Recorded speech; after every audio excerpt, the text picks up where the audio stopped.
Retrouvez chaque semaine les lauréats des prix de l'inspiration en ESS. Une série d'émissions réalisées avec la Fondation Crédit Coopératif.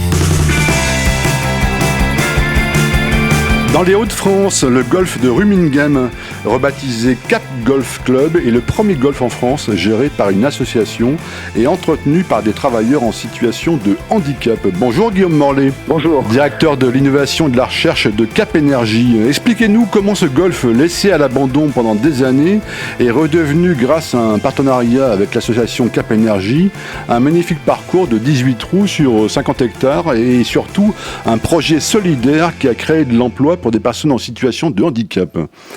Faites-nous un peu l'historique, cette belle aventure. C'est-à-dire qu'au premier semestre 2017, mon collègue Olivier Pile, directeur de développement économique et industriel de l'association, et golfeur, a entendu parler qu'on avait un golf sur Rumingham qui était à l'abandon.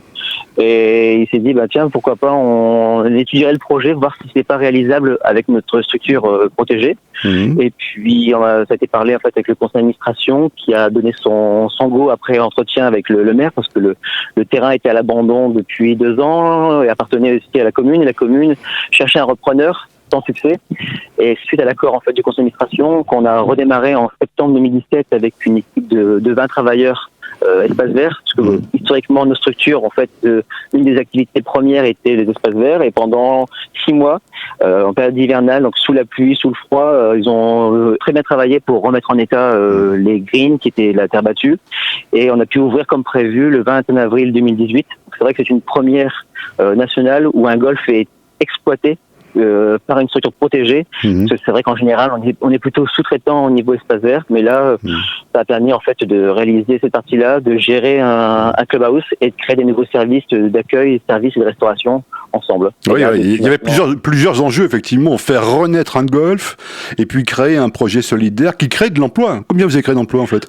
Donc on a à peu près une quinzaine d'emplois, parce que par rapport au passé où l'ancien exploitant gérait seul le golf, là on a 5 personnes plus un encadrant au niveau espace vert, et on a aussi à peu près équivalent sur la partie clubhouse. On a aussi créé une école de golf avec un professeur en fait de golf aussi. Donc voilà, il y a 43 hectares.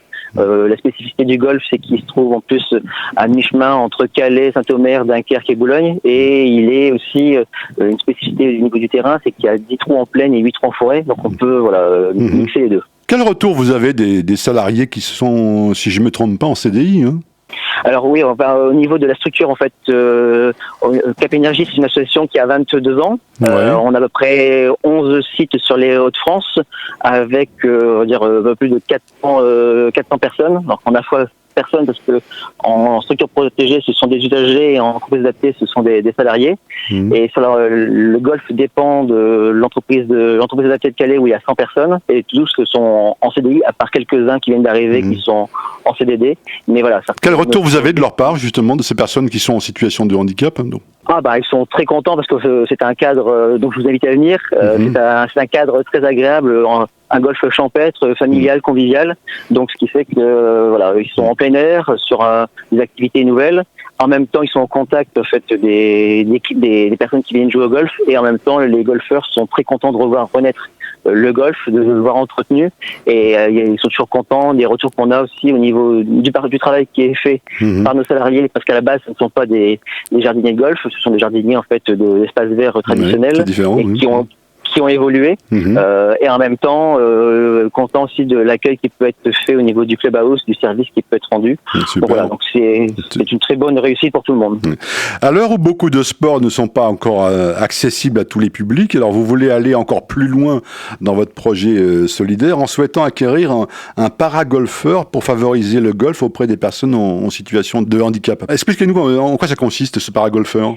Alors, avant de parler juste du paragolfeur, sauf que nous, notre objet social, c'est de créer et maintenir des emplois pour les personnes en situation de handicap. Et en même temps, la spécificité du golf aussi, c'est qu'un joueur, en fait, pour son index, cherche à augmenter son handicap. Plus son handicap est élevé, meilleur il est. Et en même temps, il existe beaucoup de sports où donc on veut que le golf en fait soit accessible au plus grand nombre, valide et moins valide. Et par rapport à ça, on s'est dit c'est un moyen aussi de faire une mixité sociale et en fait d'intégrer par la pratique du sport Et dans ce cadre-là, on s'est dit, on pourrait faire l'acquisition d'un paragolfeur. Donc, paragolfeur, c'est quoi? C'est un fauteuil roulant électrique avec un verticalisateur qui permet à quelqu'un qui est en mobilité réduite de se déplacer sur le parcours, parce que c'est pas un parcours bétonné, et c'est aussi un moyen de le maintenir debout. C'est-à-dire que quelqu'un qui est malheureusement un handicap moteur assez prononcé peut difficilement se maintenir seul debout. Le système permet de se maintenir et de pouvoir jouer. Et l'avantage, c'est que c'est un sport individuel. En fait, on se bat contre soi et en même temps, on peut jouer en fait contre des valides. Je prends une comparaison avec du handi-basket ou du handi-tennis. Voilà, on peut mixer en fait des personnes valides et invalides, c'est-à-dire que les personnes valides doivent être en fauteuil roulant. Là, pareil, le golf, avec le verticalisateur, on peut en fait jouer avec des amis qui sont valides. Ça peut permettre à des anciens joueurs qui ont malheureusement eu un accident de la vie, accident de moto, accident de la vie et qui se retrouvent dans la capacité de le faire, de reprendre le golf. Et ça permet aussi à des gens qui n'étaient pas sportifs de s'y mettre parce que ça reste accessible aussi. Donc voilà l'objectif de l'acquisition du paragolfeur pour rendre justement le golf accessible à tous. Golfeur, personne en situation de handicap, et finalement c'est un rapprochement entre deux mondes qui souvent s'ignorent, non? Oui, c'est pour ça. Souvent, je prends comme exemple, des amis qui veulent venir jouer au golf, prendre l'air.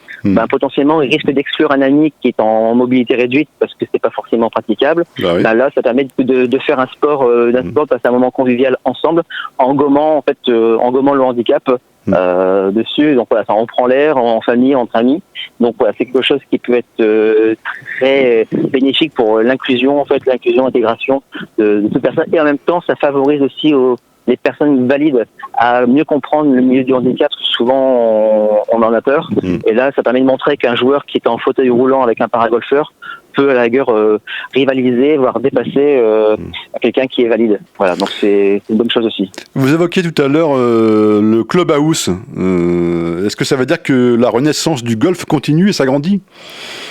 Oui, tout à fait. Dans les projets initiaux et qui sont en cours, maintenant le golf a pas encore fait une saison complète. On a fait une demi-saison et là on démarre la première saison complète. Donc on est quand même ouvert depuis à peu près 1 an et demi. On est dans notre roadmap au niveau du prévisionnel d'abonnés et du fonctionnement.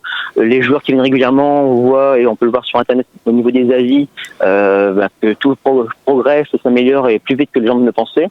Et dans cet objectif-là, en fait, on a une refonte complète du clubhouse pour qu'on puisse avoir une partie restauration, salle de séminaire, tout ce qui va avec, et puis aussi en lien avec le paragolfeur, un simulateur de golf, indoor, qui permet aussi à la fois de s'entraîner en période hivernale, mais aussi d'accompagner en fait les personnes à mobilité réduite plutôt que d'aller sur le parcours, de pouvoir s'initier avant de passer sur le terrain. Donc c'est. D'accord. Donc on a compris que c'était vraiment un vrai projet solidaire global. Tout à fait. Voilà. Ça reste. C'est quand même notre ADN au niveau de l'association. En fait, en général, on développe des projets par rapport soit aux compétences ou à des opportunités en fait liées à nos salariés. Et c'est comme ça en fait qu'on évolue par rapport en fait à un besoin détecté. On essaye d'y répondre. Parce qu'on a d'autres projets aussi au niveau comme on a 43 hectares. On a d'autres projets aussi en lien avec des zones de camp. En fait, on veut aussi redynamiser une partie du territoire. On est quand même en zone rurale, de créer un lieu de vie pas forcément réservé aux golfeurs, mais ouvert à tous, ouvert aux étrangers, un lieu touristique. Et c'est pour ça que le clubhouse, ça a aussi sa vocation d'être un élément en fait touristique des environs. Très bien. Alors comment on dit pour terminer cet entretien ? On dit le golf de Rumingham ou on dit le Cap Golf Club maintenant ? Tout est possible. En fait, il y a l'ancien nom, il y a l'ancien nom Cap Golf du Bois de Rumingham, Cap Golf Club, le golf de Rumingham. À partir du moment où chacun a son historique ou autre, tout est possible. Très bien. On n'est pas difficile là-dessus. Le principal c'est qu'on trouve et qu'on y vienne. Je vous comprends, vous avez raison. Et juste pour terminer, dire que vous venez quand même d'être récompensé pour votre engagement social dans les Hauts-de-France par le premier prix régional des prix de l'inspiration en ESS de la Fondation Crédit Coopératif. Félicitations à toute l'équipe l'équipe a dû être satisfaite et contente. Hein. Ouais. Toute l'équipe a été, merci déjà, et toute l'équipe a été contente par rapport à ça parce que c'était en fait le point de démarrage du projet. Ça a été le premier partenaire à nous faire confiance pour avoir le premier prix local et régional. Maintenant, on attend de voir le résultat au niveau national. Ouais. Et derrière, en fait, ça a permis d'enclencher aussi d'autres prix, d'autres fondations et d'autres associations qui financent. Il nous reste maintenant à financer les 30 derniers pourcents, et c'est pour ça aussi qu'on a lancé en lien avec le Crédit Coop le pot commun en fait pour pouvoir financer le restant. Bah écoutez, merci infiniment Guillaume Morlet de nous avoir raconté ce qui est quand même une belle aventure et un joli projet solidaire. Merci et bravo. Merci à vous, et puis ce n'est qu'un début. C'était l'Inspiration en ESS, une série d'émissions avec la Fondation Crédit Coopératif.